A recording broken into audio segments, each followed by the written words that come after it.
You are now tuned in to the Addicted to Success.com podcast, where geniuses, entrepreneurs, and next-level game changers share their juicy little secrets on achieving massive success. This is the advice you wish you heard years ago. Be prepared and take note as we expose the realness and the raw of what it takes to be successful on Addicted to Success.com.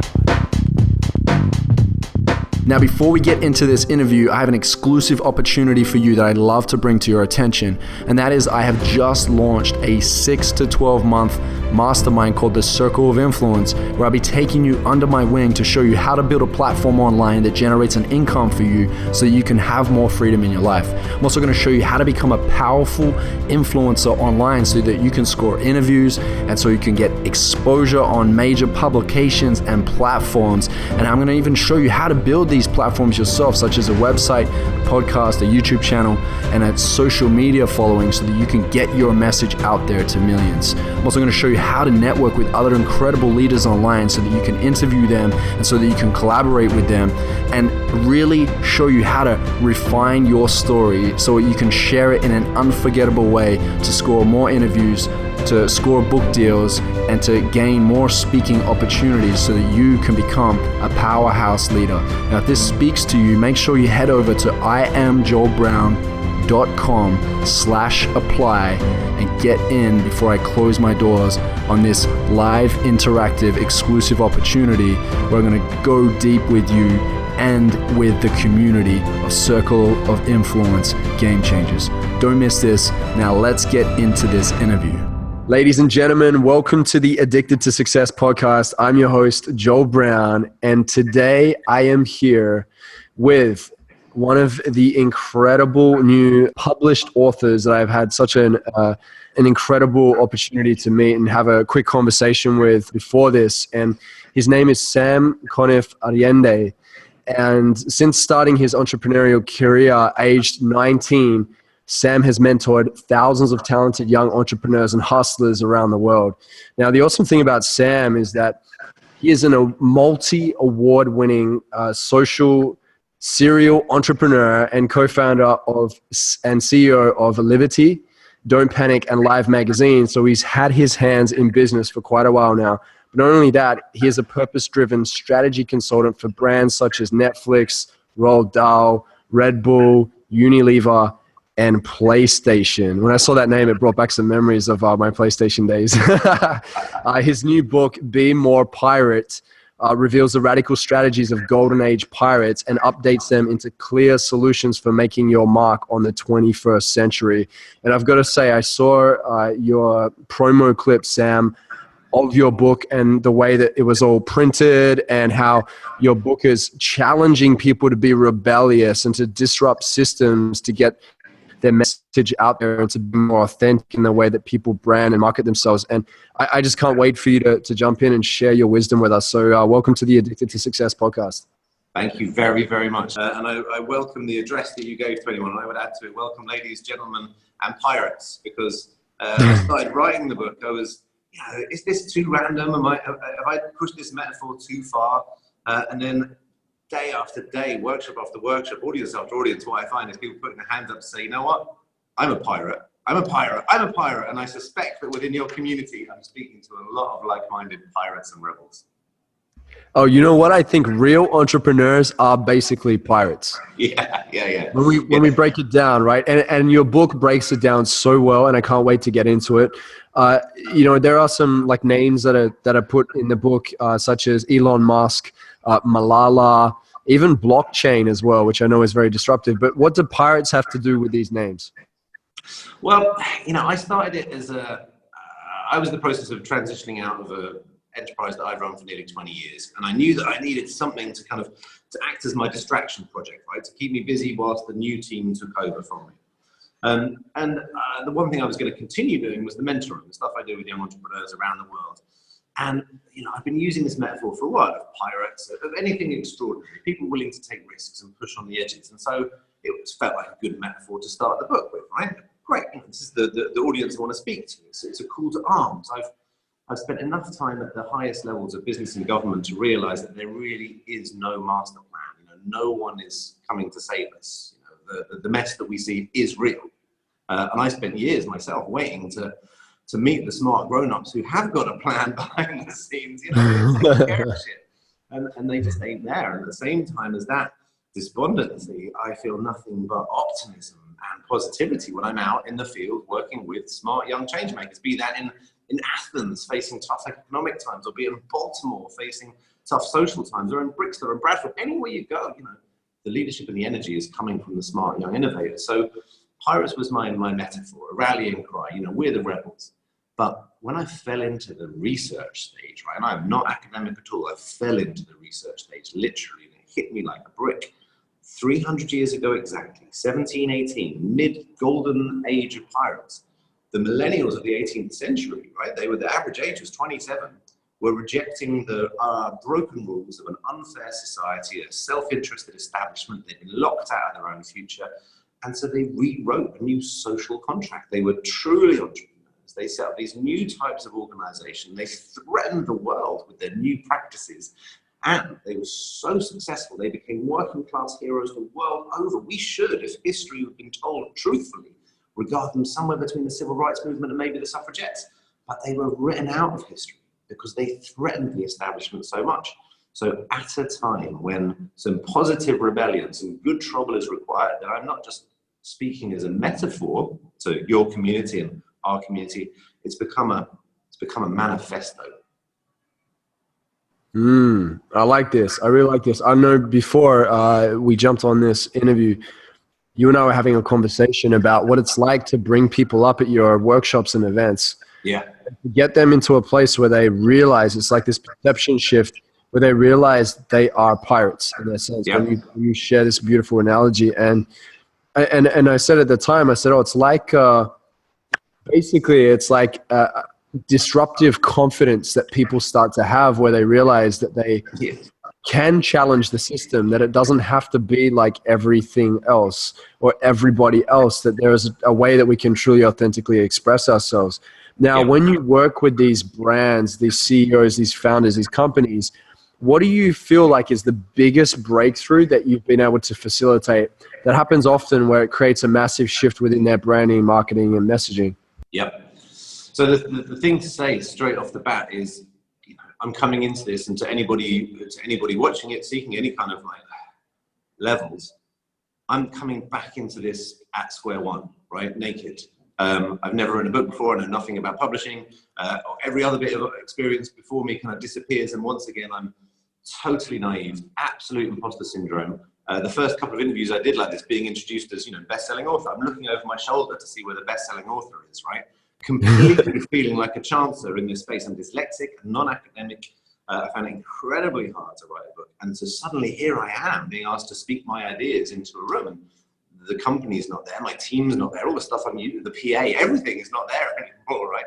Back to square one, naked in the dark, zero. So my starting point for transformation is the recognition that we all fall back into that space, if we're really honest.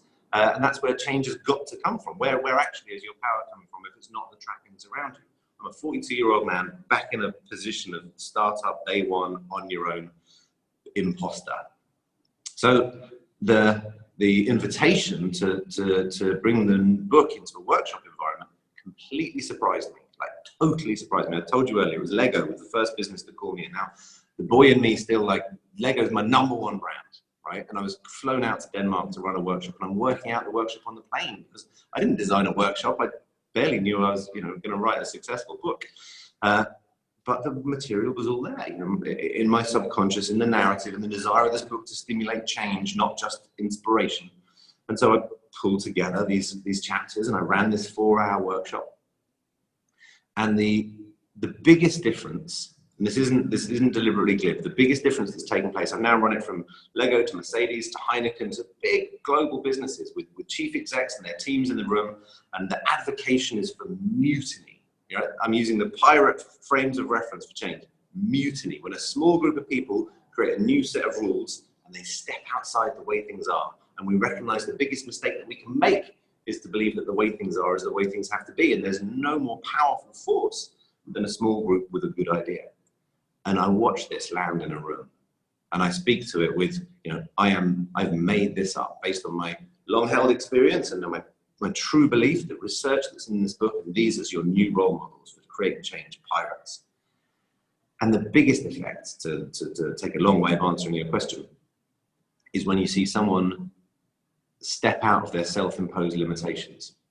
When the reasons that I'm given that people can't do this is, the projection of the middle management or fear, or I've got a mortgage, or when someone just steps up and steps out of what it was that they were allowing to hold them back. And whether that's been, I've seen people, I've seen senior guys change their budgeting overnight. I've seen senior women decide to say, right, as of today, I'm going to publish my salary online. I'm going to bring this company's gender pay inequality into the open. I've seen people say, I'm no longer coming in at 9:30. This is ridiculous. I'm starting to assert my own working hours. I've seen young women say, we're never going to attend a meeting that is badly run in a misogynistic way where the blokes talk over the girls. And they start a new meeting manifesto and start walking out of them. They can be big, small, seemingly innocuous, massive and strategic, but the one that matters, the only one that matters, is when someone rebels against what it is that they let hold themselves back. And I can't tell you, man, it has been such a surprise to watch this, unfold from the pages of a book. I've spent 20 odd years building businesses to try and change the world, and lo and behold, the most powerful thing I've ever done is a tiny little £10 paperback book. You're raising rebels, Sam. You're raising rebels. It's amazing. And the cool thing is you get to raise rebels at there's no limit to the age, right? Like you're saying, men and women in senior positions, young, millennials, even in Generation Z that you have the opportunity to work with too. And I'm sure more will pour in. And, I think this is really awesome to see that like there's a way now that you can support people that you've never been able to before. And it has this ripple effect, right? Like you teach them, they teach someone else. It's crazy how this spreads. And I like that what you talked about earlier when we had a conversation before, how you said that like you had a company that reached out to you that said they read your book, and you said to me, you're writing this book for like a year straight, and then, goes out there in the world, and it's like, you don't know who it's inspiring or who it's impacting. And I think that in itself, and I'd love for you to share that in a few seconds, but I think I love that you shared that with me and we're relaying it, is because there are a lot of people that are sitting on their hands right now that aren't writing their books, and they have so much wisdom to share and they're not doing it. Little do they know that they could be inspiring so many people. I mean, I think it's one of those cliches, isn't it? Everybody's got a book in them. I can be really honest. I was very scared of doing it. That's one of the reasons I chose to do it. I wrote a proposal like anybody can. It was about a dozen pages. It was shit. It was the worst and most boring book on earth. It was called Purpose First, and it was the argument for the renaissance of kind of meaningful capitalism. And we've got it. We get it. We know it. It was boring. And it was in one of the workshops that I've done with young people, young entrepreneurs. They were like, Sam, where's this shit coming from? You're trying to sound like your dad. Where's all the pirates? And I wrote down in my notebook, where's the pirates? And I went back and looked at my boring proposal, and I was trying to be a grown-up. I was leaving this business. It was going to be my what next. I was going to write a business book, and I was like, I better do something grown-up. So the first point is be who you are. Books, yes, they have this status, and yes, there's this recognition, there's a reason that we want to do it, but the good book that everyone's going to write, that you're going to write, is going to be the book about you and what you believe. So once I had that down, I did it every single morning, 6:30, every single morning, 4 hours. And the truth of writing is rewriting. And every day I'd come and look at what I'd written, and who wrote that? And at first it was, who wrote that? It's terrible. And then after a few months, I was like, who wrote that? It's quite good. But the relentlessness, the pursuit of it, the exercising of it, that's what made it get better. And then I wrote a book like any of your community would probably make a product. I wrote it in an open sense. I workshopped it probably twice a month, so that I knew what was resonating. I knew what was responding. I took it to Baltimore, Illinois. I took it to Athens. I took it to South Africa. I took it to communities where I really wanted it to make a difference, right? Not just to my own circle. And that was what made a successful book, right? That got over everything, every single reason why people would say that they can't do it. It's a daily pursuit. You test that material, and it's honest and from the heart. And then I believe anybody could produce something of quality. The biggest surprise is what I said to you earlier on. So once you put it out there, you lose any control over it. It's on shelves, it's on Amazon. You put your heart and soul into this thing, and then one day you get an email from someone that you have never met, you're never going to meet, and they tell you the difference that it's made on their life. They've interpreted it. They probably ignored half of it. They were thinking what they were thinking, and they own it now. It's got nothing to do with you anymore. They own this change. And I now receive these on a daily basis. I've got a rebellion folder in my Gmail account that is to honor every single individual sending me a note saying, I've got over 50 where people have sent me their resignation letter. I got halfway through your book, and fuck it, you know what? I've resigned. Or people who've started a campaign or begun a social enterprise or changed a relationship. I haven't got back to them yet. I will in time, but there's too many. And in a way, they're not mine. The book has a life of its own. It touches people in its own way. And that, just get over your arrogance or your ego or what its relationship is, it's unlike anything else that I've done before. You can do the best presentations, you can polish and rehearse them, you can run work. When you're not there, the impact of your book is still making change. And it's humbling, really. It's humbling. I love this, man. I applaud you because it's not an easy process. I'm actually in the middle of writing my book right now, and I get it. And to go back on this whole, like, you getting messages from people saying that they said, screw it, I'm leaving my day job. What I found with my students and my clients is that a lot of them are in self-betrayal. Self-betrayal is saying yes when you really want to say no. It's seeking the approval of others. It's not trusting yourself, right? Yep. And obviously there's a point where it gets so painful where people are like, I need to shift, right? And it's so cool that your book is this catalyst where it brings realizations and revelations to them to go, you know what, something needs to change. How can people identify if they're in self-betrayal and it's time to be a rebel now and to really stand up and step into who they're born to be instead of blending in with everybody else? So I've been I can only be honest, right? Like I said at the beginning, I'm the imposter in this whole frame, right? Deep down, I've written this book to change the world. I didn't expect it to happen, so each one of these emails is a surprise, and that's why I've spoken to as many of them as I can to try and understand it. And the line that I've come up with is this: it's about professional rule breaking. Professional rule breaking. I'm not suggesting that it's anarchy. We've got so much that's good in the world, and even those of us involved in betrayal, these self-imposed limitations. I'm sure there's so much good that you're doing. I don't want anyone to give themselves a hard time. But when faced with stupid rules, and we've got many of them, and by rules, I don't mean the regulations or the laws. I'm not suggesting someone goes and gets themselves arrested. But the rules, the conventions, the habits that we follow, those are the things we need to start getting better at breaking. So professional rule breaking, I judge as if you're on the right path, you'll probably be nearly getting fired at least once a year. Then you're breaking the rules just about enough. You're not getting fired, so it's skillful rule breaking. It's an art, but not so much that you're actually getting fired. Then you're creating anything less. What are you doing? Anything less? Are you really shaking things up? Now, if you start this journey of challenging the rules every day, then really you're just asking why. Why am I doing it like this? Why is it done like that? How could it be done differently? And I think as we begin to question, you realize that much of the construct around us are the paper walls. When you poke through them, it doesn't need to be punched through, you don't need to tear them down. You poke through the paper walls around you, you realize that the constructs we're given do not necessarily need to be followed exactly by you. You can determine the new rules of your life. And so it's small things every day, small rules that you break every day. I think a bit like, we should get our 7 hours sleep or go for a jog. Once a day, add rule breaking to that habit so that when the time comes, right, because the times are coming, when it's the right thing to do the wrong thing, you'll be ready. But the surprise that I've learned about pirates more than anything else is the accountability that's associated with rule breaking. Because as soon as you're no longer being told what to do, but you've set your new rules, you're accountable to no one but you. I'm doing this. This is my new way of doing this because it's good for me. I believe it's the right path. No one told me, you've got no one to bitch about. That's it now, it's you. And that's what happened to these pirates, right? They offended the establishment so greatly. They were no longer declared enemies of state. They were declared enemies of humanity. The world turned against them. And in response, they said, fuck you. And they declared war against the world. And in their new societies, the Golden Age pirates had a form of diversity, unlike most organizations now. They were freeing slaves and giving slaves equal rights on their societies.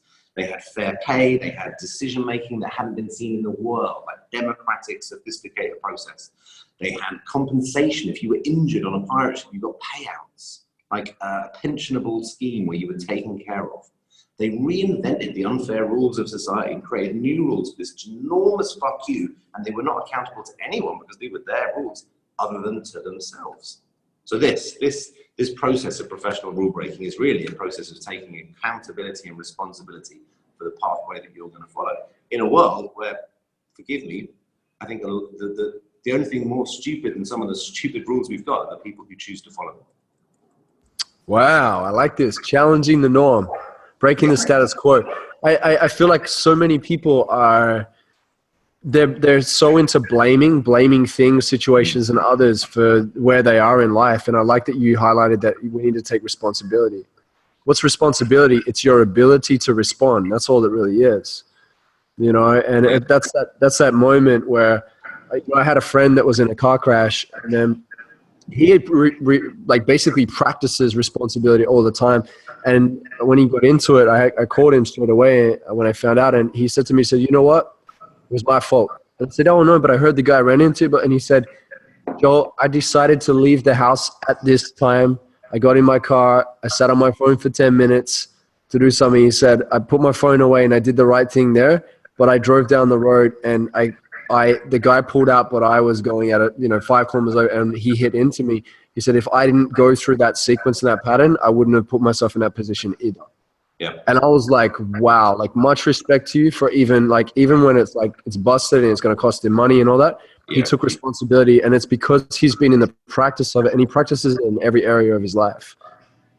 Now, see, I think this is part of we've got ourselves into some bad habits, right? And so this notion of betrayal or what am I feeling guilty for? These are practices that we've lived with for a long time, and then you get this projection of fear where it's going to take too much, it's going to cost me too much to create change. So on one hand, I'm going to blame all of this, and on the other hand, I'm going to limit my ability to step out. So your friend took a massive, massive step. And I think it's where this idea of the rebel can be so useful right now, because stepping outside the rules leaves you naked, right? It's you. Now it's down to you. What are you going to do? And I think this is desperately important. So my daughter's 5.5. She got the book. She was pleased. She was excited. She took a look through it and she said, "Daddy, how did you write a book about pirates with no pictures in there?" Which is a very smart observation. And I didn't have a good answer for it. But she liked the fact her name was at the front. And she asked me what it's about. I said, I think that you're inheriting a world which isn't good enough. I'm not proud currently of the state that we're handing this over to you. And I'm not sure that with the tools and techniques that we've got, it's going to get sufficiently better. I don't think there's enough people like your friend taking responsibility for these matters. It is my responsibility, the world that gets handed over to her. I'm not president, I'm not judge of the UN, but it doesn't matter. Just like your friend said, my role in this is as much as anybody else's.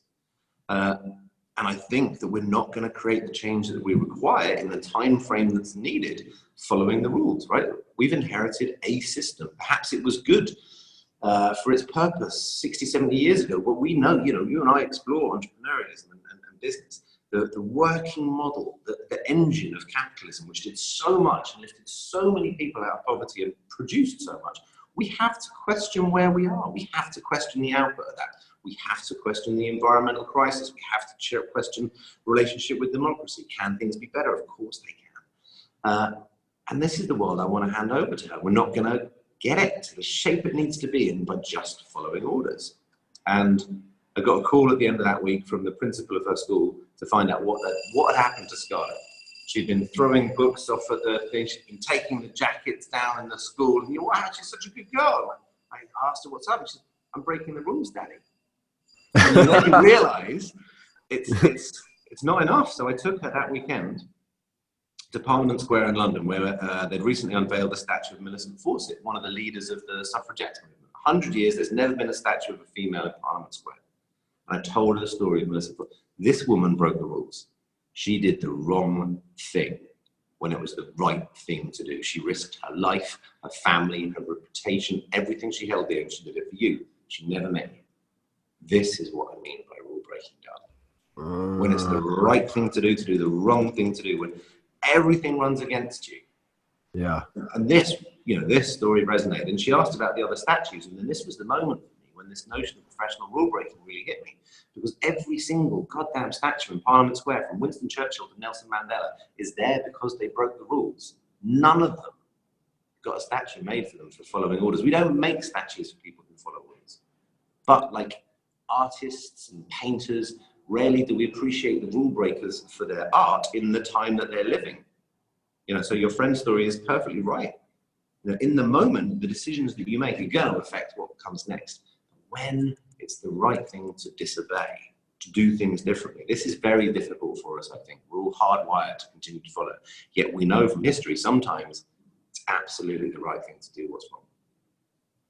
I love this. I was having a conversation with somebody a good year ago when I was it was like 9 months ago when I was in Italy. I was in Sardinia, and there was an art piece, and I asked this person that was right into art, like, how do we value art? Like, what makes a piece of art worth 1 million and what makes another one worth $2?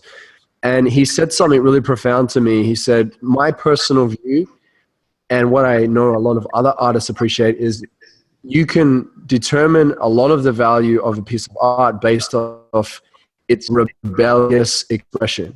Right. Which means it's like you could tell through the canvas how rebellious that person was on the other side of that paintbrush in expressing truly who they are. And it's crazy. It gave me this new appreciation for art. I still didn't quite understand how to value it, but I looked at it in a different way. I was like, wow, I can actually like look at some pieces that look like splatter and actually look closely at it and realize like, wow, there is some rebellion in it. I really like that. I've not heard that, but it speaks to me. It's kind of the same in business as well, isn't it? Like we by default respect the disruptors. Like, I could tell you could tell me you just met like the top 10 disruptive new startups in Australia. And I'd immediately be, I wouldn't know what they were in, what industry or sector, but I'd immediately be there. Same way, the natural rebellious spirit of art, or even the books that are changing the way people are thinking. It's on that spectrum, right? We can see that's where the energy comes from. And so I'm saying that just to one side, in the dark, in the shadows, slightly outside the bright lights of that which we know and understand is where disruption comes from, in the informal space off the edge of the map, where pirates gather, is equally valid. So, you call it breaking a habit. I'm calling it rule breaking, because I'm just pushing it a nudge or two further. And I think the lessons are the same. This notion of a rebellious spirit or of disruption, but because the change outside these windows has sped up. I haven't been inside an organization or met an individual whose transformation program is at the same level of acceleration as the disruption which is taking place outside. So there's got to be some new rules to move at the same speed. And I don't believe that permission-based change, which is what most of us are familiar with, where, you might ask your boss or whoever, I've got a great idea, put that in some slides so we can kill it in an email thread. We haven't developed the tools to move at the kind of pace that's required. But stepping outside them, putting a new idea on a canvas is a rebellious act and a scary one. So perhaps that's it. Same way for my daughter in that moment, or even your friend, to know that you're breaking the rules enough means that you will feel uncomfortable. And that's the compromise. That is the compromise. Your willingness to accept some discomfort perhaps suggests that you're pushing things far enough. We're going into the philosophical. I like this. This is good. And I think when we look at it, it looks like people respect courage. Ultimately, if we simplify it, and to go another layer deep, when you talked about disruptors too, let's look at some disruptors. We've got Airbnb. We have Uber, right? We have Netflix. I think if we dig even deeper into it, like, yes, they save people more time, money, and energy, but at the core of all of them, I think the reason why people left the old school and moved to the new is the fact that they actually care. Like, their customer service is really what they understand is at the core of it all. And it goes back to even like, you said, like these like activists that get in that are courageous to go first. Deep down, it's coming from compassion. It's like people know what the come from is. If they see someone like Rosa Parks get up and say, like, no, I will sit at the front of the bus. This is courage in a woman, but it means more than that. It's the fact that she's like, I'm willing to do this for my people. and forever whoever else is like not treated equally. And I just love this, man, that there's more to it than the ICs when you really break it down on why people rebel against the rules.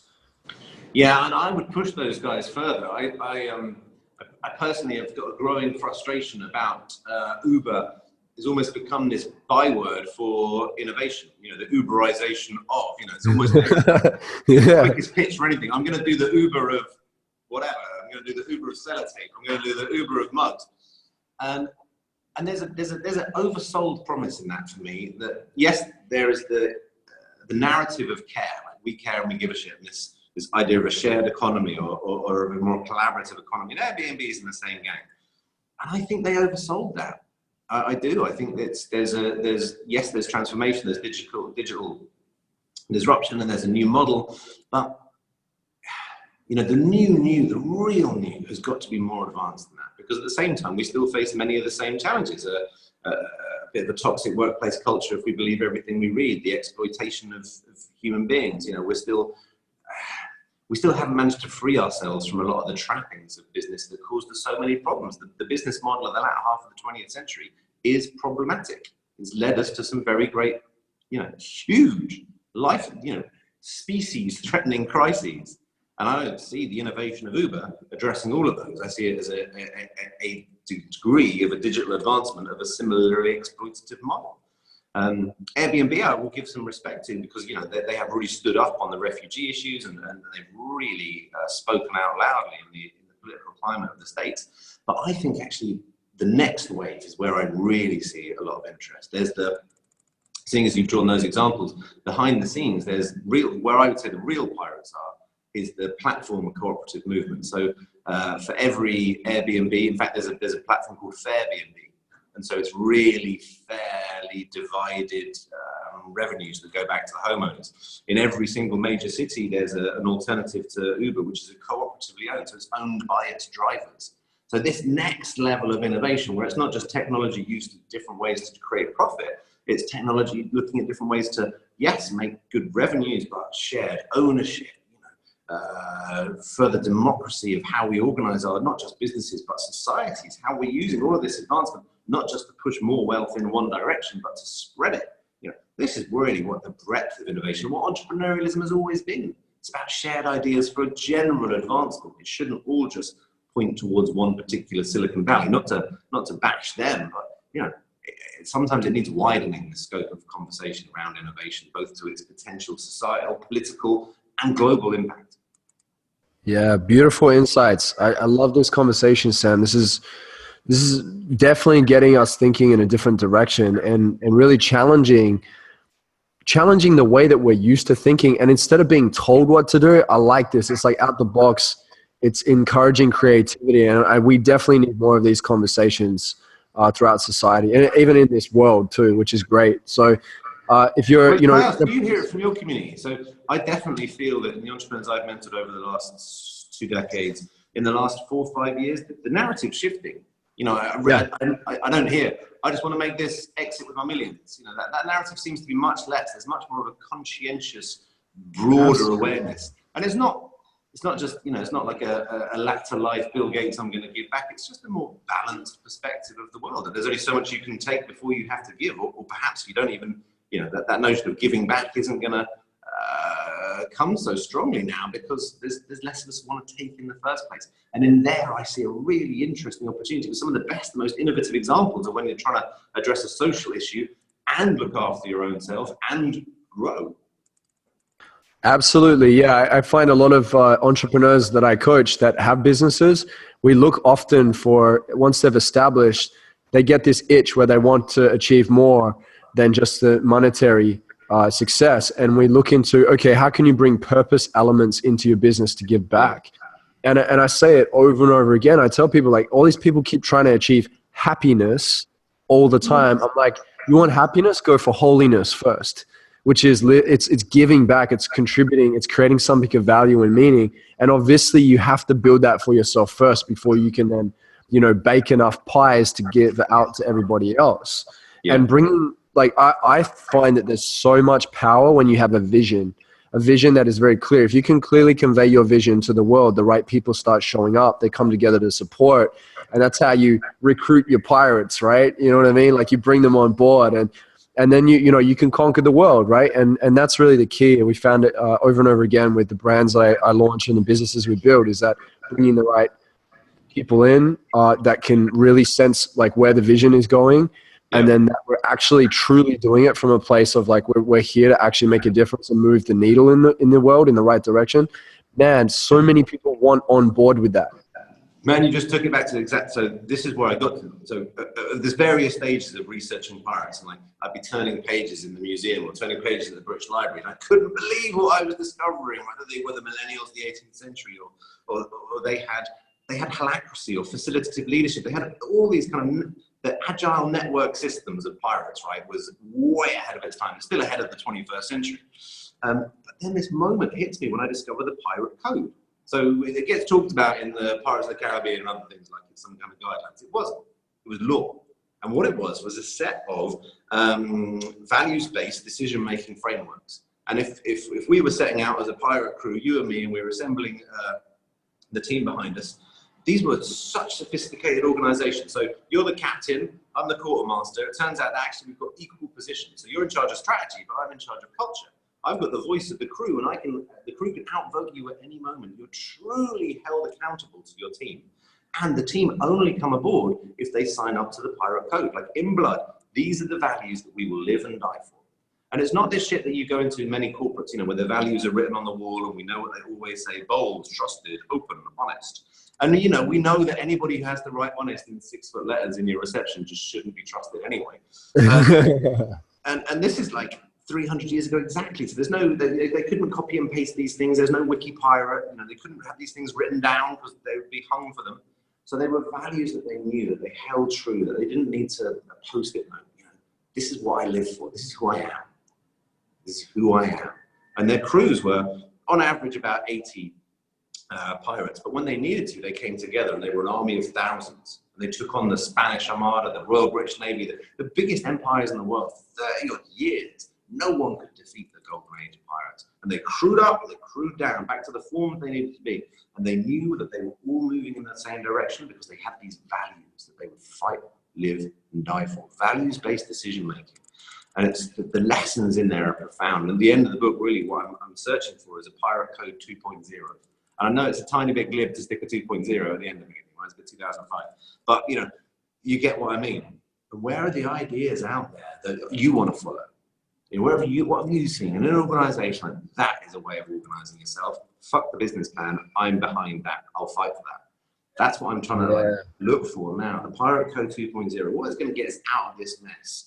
What are the real reasons I want to follow these leaders or these new organizations? Where is the Pirate Code for me? Yeah.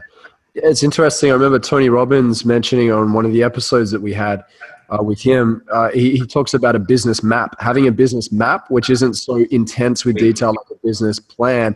It's a map because so much is changing. And I like that because it kind of relates to like a pirate treasure map. Yeah. That's it.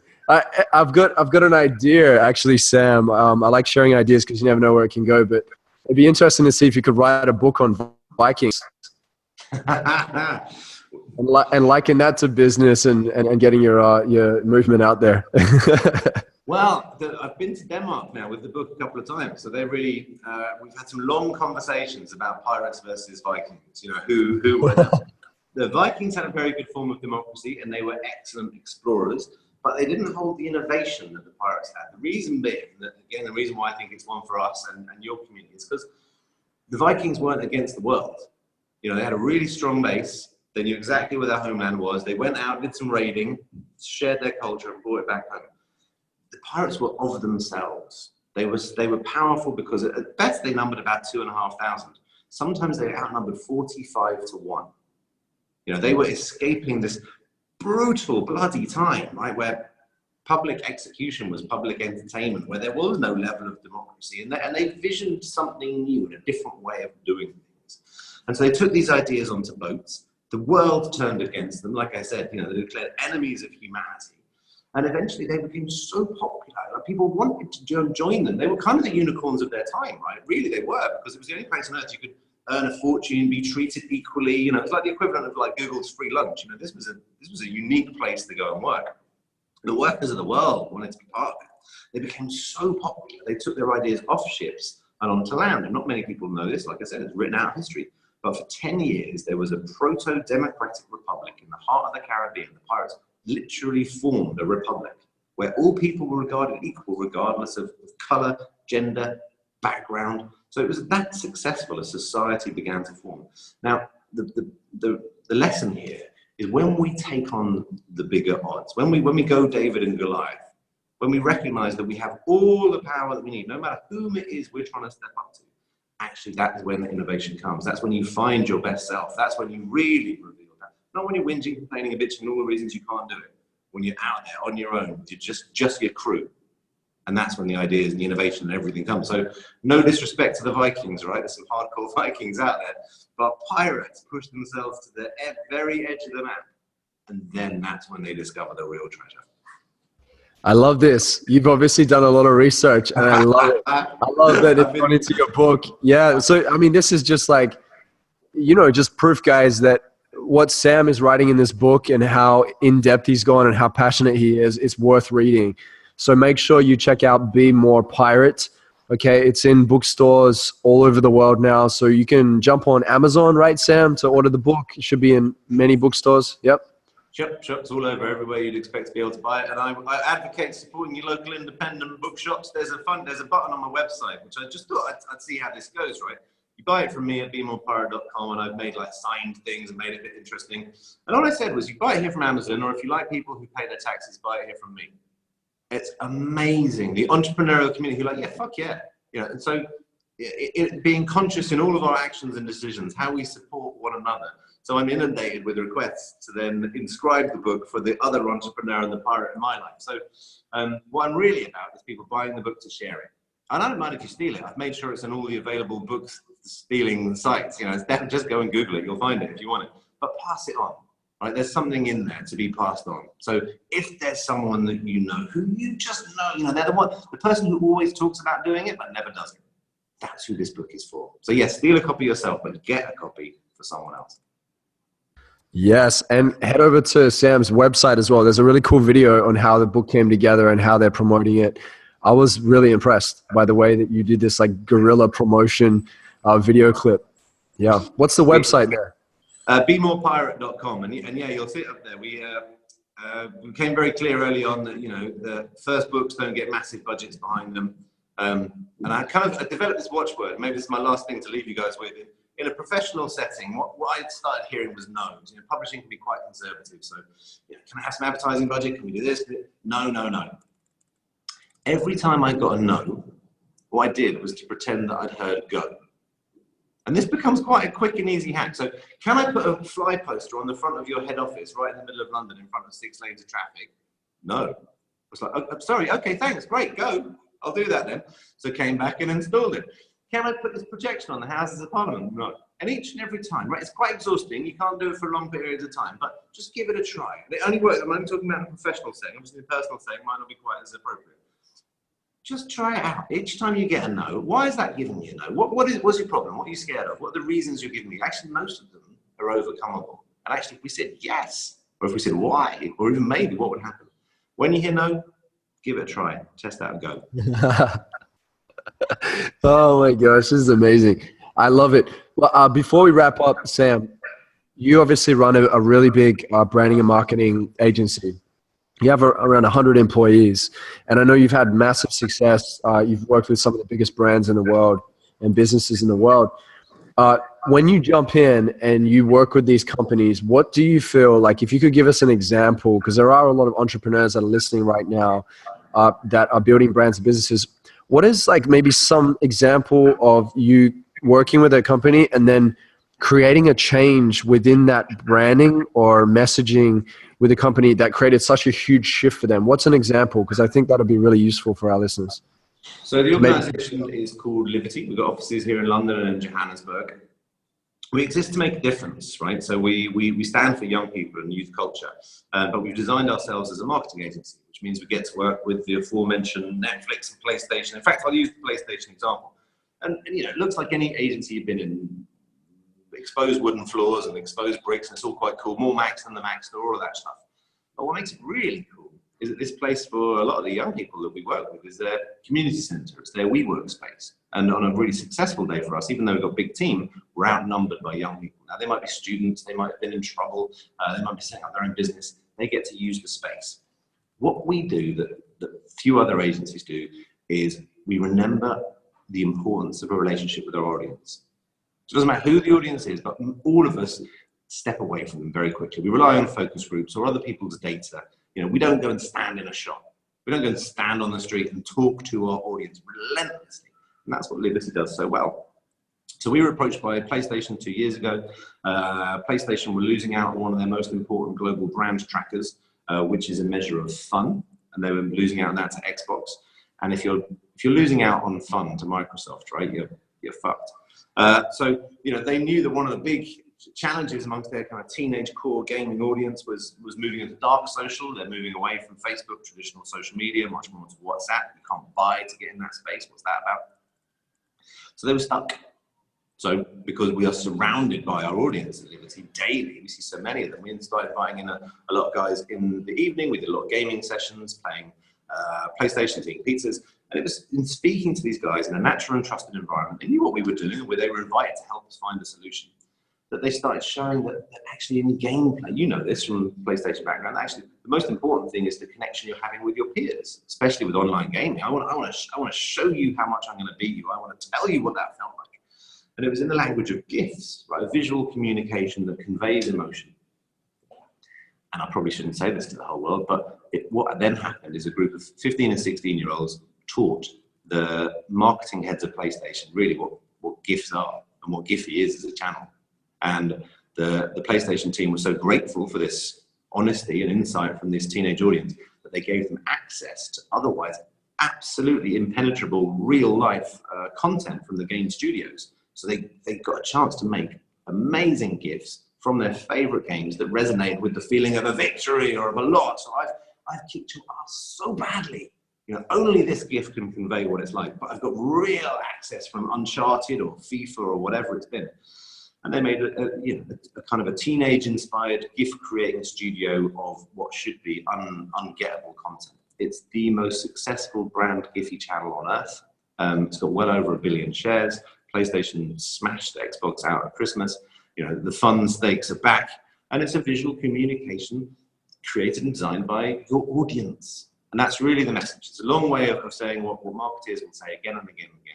Don't lose sight of your audience. All the new trends, technology, and everything at your disposal is incredible, yes, but don't let it become a barrier or even a filter.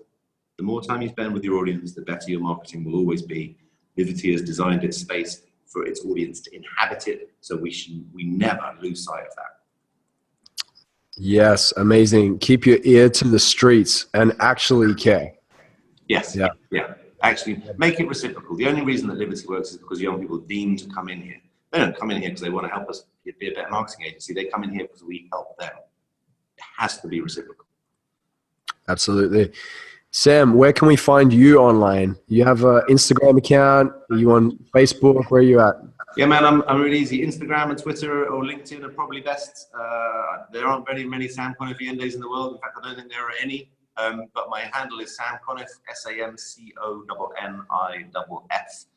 Come and say hello. Wonderful. Thank you so much, Sam, man. Thanks a million for jumping on. Appreciate you sharing your wisdom with the audience today. This was an awesome episode. Joe, I'm honored to be asked. Thank you very, very much indeed for your time. Wonderful. Sam, I got one more question. We wrap up every interview with this last question. And the question is, if you were to deliver your last 30-second speech with the world, what would that last 30 seconds sound like? 30 seconds is probably very appropriate as an analogy for how much time we've got left. There is no time.